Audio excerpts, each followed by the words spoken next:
So hello and welcome. तो आज हम लोग इस वीडियो में देखने वाले हैं क्लास 9th का साइंस का chapter number 12 work and energy का नेक्स्ट वीडियो। चलिए हम लोग जो है इस वीडियो की शुरुआत करते हैं एक एक्टिविटी से। देखिए एक्टिविटी क्या है। Throw a ball upwards. For this you will need to apply some force. A force of gravitation continuously acts on the ball moving upwards and this force is opposite to the direction of motion. Think and tell। अब देखो एक ball को हमने क्या किया, ऊपर की तरफ जो है कुछ फोर्स लगाकर हमने थ्रो किया, ठीक है। A force of gravitation continuously acts on the ball moving upward. अब हमने खुद से जो है सेल्फ फोर्स लगाकर हमने उसको ऊपर की तरफ थ्रो किया। एक फोर्स हमने लगाया, चाहे वो मस्कुलर फोर्स होगा या कोई भी होगा, हमने उसको ऊपर की तरफ थ्रो करने के लिए एक फोर्स लगाया, ठीक। ये बॉल जैसे ही ऊपर जा रहा होगा इस पर एक फोर्स लगेगा नीचे की तरफ, और ये नीचे की तरफ जो फोर्स लगेगा इस फोर्स का नाम क्या है, ग्रेविटेशनल फोर्स। क्योंकि ग्रेविटेशनल फोर्स ऑब्जेक्ट को हमेशा अर्थ की तरफ खींचने की कोशिश करती है। तो यहां पर हमें पूछा जा रहा है 3 क्वेश्चन। देखिए, which force acting on the ball does positive work. इसमें से कौन सा फोर्स, 2 फोर्स लग रहा है, एक तो हमने लगाया और एक तो ग्रेविटेशनल फोर्स ने लगाया। तो दोनों में से कौन सा जो फोर्स है वो बॉल पर लग रहा है और उसके कारण से पॉजिटिव वर्क डन हो रहा है। तो पॉजिटिव वर्क डन मतलब क्या होता है, जिस डायरेक्शन में हमने फोर्स लगाया अगर उसी डायरेक्शन में हमारा डिस्प्लेसमेंट हुआ मतलब पॉजिटिव वर्क डन। तो हमने यहां पर जो है जो मस्कुलर फोर्स लगाया या हमने जो सेल्फ फोर्स लगाया वो आपका पॉजिटिव वर्क कर रहा है, क्योंकि हमने ऊपर की तरफ थ्रो किया और बॉल भी ऊपर की तरफ ही जा रहा है। तो ऊपर की तरफ फोर्स और ऊपर की तरफ जो है डिस्प्लेसमेंट, जो हमने खुद से फोर्स लगाया है वो है हमारा पॉजिटिव वर्क डन। और नेगेटिव वर्क डन कौन सा कर रहा है, आपका ग्रेविटेशनल फोर्स। क्योंकि ग्रेविटेशनल फोर्स क्या कर रहा है, उसको नीचे की ओर खींचने की कोशिश कर रहा है। ये ऊपर जाते हुए की कंडीशन है ना, ठीक है। क्योंकि नीचे आएगा उस समय ग्रेविटेशनल फोर्स पॉजिटिव वर्क होगा, क्योंकि फोर्स भी इधर लग रहा है और डिस्प्लेसमेंट भी इधर हो रहा है। तो ये जो है जब ये ऊपर जा रहा है तब के कंडीशन में ये दोनों आंसर है ना। अगर बॉल नीचे आएगा तब आंसर बदल जाएगा, उस केस में पॉजिटिव वर्क डन कौन सा हो जाएगा, gravitational force positive work done हो जाएगा। और जो फ्रिक्शन फोर्स लगेगा वो आपका क्या हो जाएगा, नेगेटिव वर्क डन हो जाएगा। तो अभी अपवर्ड वाले कंडीशन के लिए दोनों आंसर हैं, ठीक है। पॉजिटिव फोर्स कौन सा है, या पॉजिटिव वर्क डन किस फोर्स के कारण लग रहा है, हमारे मस्कुलर फोर्स के कारण। और नेगेटिव कौन सा लग रहा है, ग्रेविटेशनल के कारण, अपवर्ड के कंडीशन में। डाउनवर्ड के कंडीशन में पॉजिटिव वर्क डन क्या होगा, आपका ग्रेविटेशनल फोर्स वाला जो है वो आपका क्या होगा, ग्रेविटेशनल फोर्स वाला पॉजिटिव वर्क डन करेगा। और जो फ्रिक्शनल फोर्स होगा, जो फ्रिक्शनल फोर्स होगा वो आपका नेगेटिव वर्क डन जैसा काम करेगा। क्योंकि फ्रिक्शन जो है वो बॉल अगर ऐसे नीचे की तरफ आ रहा है ना, तो ग्रेविटी खींच रहा है उसको, तो एयर के कारण जो फ्रिक्शन लगेगा वो ऊपर की तरफ लगेगा ना। तो डाउनवर्ड डायरेक्शन में frictional force negative work done होगा, और डाउनवर्ड डायरेक्शन में जब बॉल जा रहा होगा उस समय ग्रेविटी के कारण पॉजिटिव वर्क डन जो है होगा। अब देखो यहां पर एक बहुत अच्छा कंसेप्ट जो है यहां पर दिया हुआ है। ये क्वेश्चन आपको वाइवा में पूछा जा सकता है ना, देखिए ध्यान से। A student picks up an object of mass m in vertical direction to a height h and moves a distance d horizontally। एक स्टूडेंट क्या कर रही है, एक बॉक्स को जो जमीन पर रखा हुआ है उसका मास है m kg। पहले वो उसको क्या करती है, ऊपर की डायरेक्शन में उठाती है, कितने हाइट तक, h हाइट तक जो उसको क्या करती है वो उठाती है। फिर h हाइट तक उठाने के बाद वो इस तरीके से आगे बढ़ती है, और कितना दूर गई है, ये d डिस्टेंस जो है ये आगे गई है। तो पहले बॉक्स को उसने क्या किया, या ऑब्जेक्ट को जो है जमीन से h हाइट तक ऊपर उठाया, और h हाइट ऊपर उठाने के बाद वो इस डायरेक्शन में d डिस्टेंस क्या करी है, वो चली है। अब क्वेश्चन पूछा जा रहा है, how much work will be done by the student in the given situation. तो इस सिचुएशन में उस स्टूडेंट ने कितना वर्क किया, इसको आपको समझना है। तो यहां पर 2 एक्शन हो रहे हैं। पहला एक्शन है उस ऑब्जेक्ट को जो जमीन पर रखा हुआ है उसको हम लोग उठाकर ऊपर ले जा रहे हैं। तो वर्क डन एक हुआ हमारा, फर्स्ट वर्क डन क्या हो गया, फोर्स इनटू डिस्प्लेसमेंट, या इसको आप चाहो तो एस लिख सकते हो। तो फोर्स हमारा क्या होगा, मास इंटू एक्सेलरेशन होता है, लेकिन यहां पर जो एक्सेलरेशन वो ग्रेविटी के कारण हो रहा है तो mg हो जाएगा। और कितने हाइट तक लेके गया हमने उसको, h हाइट तक। तो पहला वर्क डन हमारा होगा mgh। और देखो इसमें फोर्स किधर लग रहा है, ऊपर की तरफ, और डिस्प्लेसमेंट भी किधर हो रहा है, ऊपर की तरफ, तो यहां पर ये पॉजिटिव वर्क डन होगा। उसके बाद देखो ये जो लड़की है या ये जो स्टूडेंट है, ये इस ऑब्जेक्ट को लेकर क्या कर रही है, डी डिस्टेंस में मूव कर रही है, ठीक है। तो सेकंड जो हमारा वर्क डन होगा वो ग्रेविटी के अगेंस्ट नहीं होगा, उस समय जो हमारा वर्क डन होगा वो होगा फोर्स इनटू डिस्प्लेसमेंट। तो अभी जो हमारा फोर्स लगेगा वो mg नहीं होगा, अभी हमारा फोर्स होगा m इंटू ए हो जाएगा, ठीक। और m इंटू ए और डिस्प्लेसमेंट कितना हो जाएगा हमारा, d हो जाएगा। तो सेकेंड वर्क डन होगा फोर्स इंटू डिस्प्लेसमेंट मतलब F इंटू एस, और जहां पर F होगा न्यूटन के सेकेंड लॉ से m इंटू ए। अब देखिए यहां पर ये जो स्टूडेंट है ये हॉरिजॉन्टल डायरेक्शन में जो है बॉक्स को पकड़कर कैसी मोशन कर रही है, यूनिफॉर्म मोशन कर रही है। और जब भी यूनिफॉर्म मोशन होता है तो हमने मोशन वाले चैप्टर में पढ़ा है कि एक्सेलरेशन हमारा क्या हो जाता है, जीरो हो जाता है। तो मास हो गया m, एक्सेलरेशन हो गया जीरो, डिस्प्लेसमेंट हुआ d। तो सेकेंड हमारा वर्क डन कितना हो गया, जीरो। तो टोटल वर्क डन हमारा कितना होगा, पहला work done plus second work done. तो फर्स्ट वर्क डन हमारा हुआ था कितना, mgh, और सेकेंड वर्क डन हुआ था जीरो। तो यहां पर साइंटिफिक डेफिनेशन या साइंटिफिक तरीके से अगर पूछा जाए कि वर्क डन कितना हुआ, तो यहां पर वर्क डन जो है हमारा mgh के बराबर ही हुआ। वो जो उस बॉक्स को उठाकर हॉरिजॉन्टल में जितना भी दूर चली है वो एक्सेलरेशन जो है वो आपका जीरो हो जाएगा। तो उसको साइंस जो है उसको एज अ वर्क एक्सेप्ट नहीं करेगा, भले ही आपने कितना भी दूर उसको लेके गया हो, ठीक है।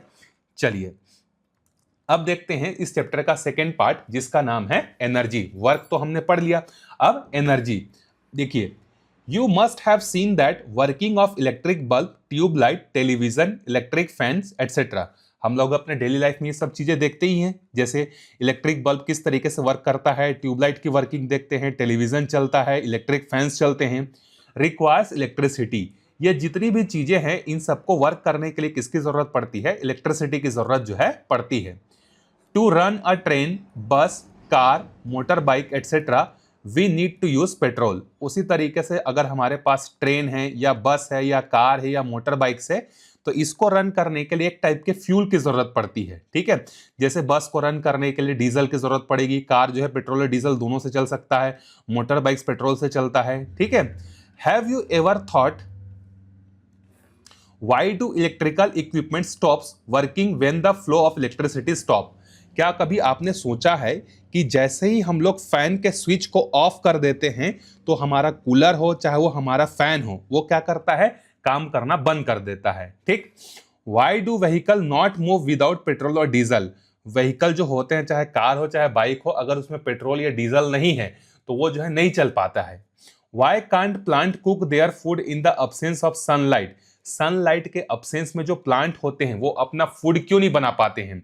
What is the relationship between energy and work? तो क्या ऐसा रिलेशन होता है एनर्जी और वर्क में, क्योंकि वर्क तभी होता है जब डिस्प्लेसमेंट होता है, और वर्क करने के लिए हमें किसकी जरूरत पड़ती है, एनर्जी की जरूरत पड़ती है।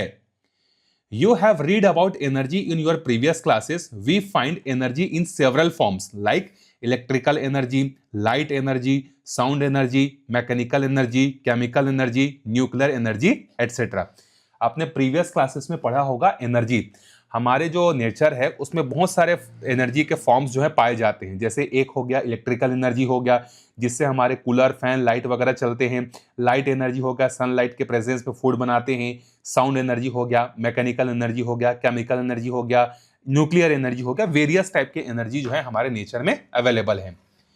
Electrical equipments gain energy from electricity, similarly vehicle gain energy from petrol and diesel, plant gets energy from light coming from the sun and so make their food। तो ये जितने भी क्वेश्चन के आंसर हैं ये सबका आंसर क्या है, ड्यू टू एनर्जी, ठीक है। क्यों पंखा हमारा बंद करना क्यों बंद कर देता है, क्योंकि उसको इलेक्ट्रिकल एनर्जी मिलनी बंद हो जाती है। हमारा व्हीकल जो है चलता क्यों नहीं है, क्योंकि उसको पेट्रोल और डीजल के थ्रू जो एनर्जी मिलने वाली थी वो एनर्जी नहीं मिलती है। सनलाइट के अब्सेंस में जो प्लांट होते हैं वो अपना फूड प्रिपेयर क्यों नहीं कर पाते हैं? क्योंकि उसको लाइट एनर्जी नहीं मिलती है। तो सबके पीछे का कारण क्या है? एनर्जी। ठीक है, तो अगर हमें वर्क करना है, कोई भी वर्क को कंप्लीट करना है, तो उसके लिए हमें किसकी जरूरत पड़ती है? एनर्जी की जो है जरूरत पड़ती है। बिना एनर्जी के वर्क जो है नहीं हो सकता। In this chapter, we will study only about mechanical energy. Mechanical energy are of two types. हम लोग यहाँ पर जो है इलेक्ट्रिकल हो गया, लाइट हो गया, या क्या बोलते हैं न्यूक्लियर एनर्जी हो गया, ये सब के बारे में हम नहीं पढ़ेंगे। हम यहाँ पर किसके बारे में पढ़ेंगे? मैकेनिकल एनर्जी के बारे में पढ़ेंगे। ठीक है, और ये मैकेनिकल एनर्जी दो टाइप की होती है, एक होती है काइनेटिक एनर्जी और एक होती है पोटेंशियल एनर्जी। ठीक, तो देखो एक समझते हैं, एक एग्जांपल से काइनेटिक एनर्जी को पहले समझते हैं। देखिए, take a heavy ball of metal, एक मेटल का आपको हैवी बॉल लेना है, जैसे शॉर्टपुट वगैरह का बॉल रहता है वैसी। Drop it from a height 20 centimetre on the tray filled with the wet sand. हम लोगों को एक ट्रे लेना है और इस ट्रे में क्या कर देना है? रेत से इसको भर देना है, और वो रेत कैसा होना चाहिए? गीला होना चाहिए। और वो जो बॉल है उसको पहले हम लोग 20 सेंटीमीटर के हाइट से इस पर क्या करेंगे? ड्रॉप करेंगे। तो जब हम लोग इस पर ड्रॉप करेंगे तो इस पर क्या करेगा? ये रेत को जो है इस तरीके से डिस्प्लेस कर देगा, गड्ढा कर देगा। ठीक है, उसी तरीके से एक बार बॉल को 20 सेंटीमीटर हाइट से हमने ड्रॉप किया, अब 40 सेंटीमीटर के हाइट से ड्रॉप करेंगे, उसके बाद 100 सेंटीमीटर के हाइट से जो है एक एक करके इसको हम लोग ड्रॉप करेंगे। और हर बार कितना गड्ढा बन रहा है, इस गड्ढे को जो है हम लोग क्या करेंगे? मेजर करेंगे। ठीक, अब देखिए यहां पर कुछ क्वेश्चन पूछ रहा है। The ball forms a pit in the sand due to which reason. अब जो हमारे पास जो ट्रे है जिस पर रेत रखा हुआ है, उस रेत में जो है पिट हो रहा है, गड्ढा बन रहा है। ये गड्ढा किसके कारण से हो रहा है? तो आंसर है ये जो बॉल है, इस बॉल के पास किसी न किसी प्रकार की क्या है? एनर्जी है, और वही एनर्जी क्या हो रही है? जब वो टच कर रही है ट्रे को या सैंड को, तो ट्रांसफर हो रही है। ठीक है, इसी एनर्जी के कारण से क्या हो रहा है? यहां पर पिट जो है बन रहा है। Arrange your observation based on the depth of the pit formed by the dropping the ball from the different heights. Does the depth of the pit increase on increasing the height from the ball is dropped? जब आप इसको 20 centimetre, 30 centimetre, 60 centimetre, 80 centimetre, 100 centimetre, इस तरीके से height को जब आप बढ़ाते जाएंगे तो क्या ऑब्जर्व करेंगे आप? जैसे जैसे आप बॉल को ज्यादा हाइट से आप क्या करते जाएंगे? ड्रॉप करते जाएंगे, वो जो पिट का जो साइज है वो क्या होते जाएगा? बढ़ते जाएगा। अगर 20 सेंटीमीटर से हमने क्या किया? उस बॉल को ड्रॉप किया, तो हो सकता है कि रेत में 1 सेंटीमीटर का गड्ढा बना हो। जब आप उसको 40 से करेंगे तो हो सकता है कि 3 सेंटीमीटर का गड्ढा बन जाए। 100 सेंटीमीटर से करेंगे तो हो सकता है कि 5 सेंटीमीटर का गड्ढा बन जाए। ऐसा क्यों होता है? ठीक है, तो इसके पीछे का आंसर है आपका काइनेटिक एनर्जी। क्योंकि कोई भी ऑब्जेक्ट जब वो मूव कर रहा होता है तो उसके पास एक टाइप की एनर्जी होती है, और उस एनर्जी को क्या कहा जाता है? Kinetic energy. जैसे पंखा चल रहा है तो वो भी घूम रहा है, तो उसके पास भी कौन सी एनर्जी है? Kinetic energy. अगर आप साइकिल चला रहे हैं तो साइकिल मूव कर रहा है, तो उसके पास भी कौन सी एनर्जी है? Kinetic energy. अगर एक ट्रेन चल रहा है, बस चल रहा है, एरोप्लेन चल रहा है, तो कोई भी मूविंग ऑब्जेक्ट चलती है अगर, तो उसके पास क्या होती है? काइनेटिक एनर्जी जो है होती है। तो काइनेटिक एनर्जी होता क्या है? देखो, the energy of an object due to its motion is called kinetic energy. किसी भी ऑब्जेक्ट के पास उसके मोशन के कारण जो एनर्जी होती है वो एनर्जी क्या कहलाती है? काइनेटिक एनर्जी कहलाती है। The kinetic energy of an object changes with its speed. और काइनेटिक एनर्जी जो होती है, जैसे जैसे ऑब्जेक्ट की स्पीड बढ़ते जाती है वैसे वैसे काइनेटिक एनर्जी भी क्या होते जाती है? इंक्रीज होते जाती है। An object moving at higher speed has more kinetic energy than the object of same mass moving at lower speed. मतलब यहां पर यह है कि अगर एक ऑब्जेक्ट का मास या दो ऑब्जेक्ट का मास मान लेते हैं सेम है, जैसे ये ऑब्जेक्ट नंबर फर्स्ट है और ये ऑब्जेक्ट नंबर सेकंड है, दोनों का मास क्या है? आपका सेम है। ये ज्यादा स्पीड से चल रहा है, इसकी स्पीड है 10 मीटर पर सेकेंड और इसकी स्पीड है मान लेते हैं 6 मीटर पर सेकेंड की स्पीड से। तो काइनेटिक एनर्जी किसकी ज्यादा होगी? तो आंसर है पहले वाले की काइनेटिक एनर्जी ज्यादा होगी दूसरे वाले की काइनेटिक एनर्जी से, क्योंकि सिंस दोनों का जो मास है वो हमने क्या कर दिया है? सेम कर दिया है। तो अगर सेम मास के ऑब्जेक्ट अगर चल रहे हैं तो जिसका वेलोसिटी ज्यादा होगा, जिसकी स्पीड ज्यादा होगी, उसके पास ज्यादा काइनेटिक एनर्जी जो है होगी। इसीलिए आपने क्रिकेट में देखा होगा कि जो फास्ट बॉलर होते हैं, जब वो क्या करते हैं, उनका जो बॉल है अगर वो स्टंप पर लगता है तो स्टंप दूर फेंका जाता है। क्यों ऐसा होता है? क्योंकि उस बॉल के पास ज्यादा काइनेटिक एनर्जी है और उसी बॉल से जब स्पिनर बॉलिंग करते हैं तो स्पिनर के पास स्पीड कम होती है, तो उसके कारण से सिर्फ गिल्ली गिरता है, स्टंप जो है दूर नहीं फेंकाता है। तो रीजन समझ में आया? ऑब्जेक्ट देखो सेम ही है, बॉल का साइज और शेप क्या है, सेम ही है, लेकिन एक के कारण से क्या हो रहा है, स्टंप दूर जा रहा है या कई बार स्टंप टूट भी जाता है। आपने क्रिकेट में देखा होगा कि स्टंप क्या होता है, कई बार टूट भी जाता है। और स्पिनर्स के कारण देखो बॉल, आपने रेयरली ऐसा कहीं देखा होगा कि अगर कोई स्पिनर क्रिकेट में अगर बॉलिंग कर रहा है तो उसके कारण से जो है स्टंप टूटा हो, स्टंप को लगने से, क्योंकि उसकी स्पीड कम है, स्पीड कम है तो उसके पास काइनेटिक एनर्जी भी क्या है, कम है। ठीक है, सो आई होप आपको काइनेटिक एनर्जी समझ में आया होगा। काइनेटिक एनर्जी क्या होता है?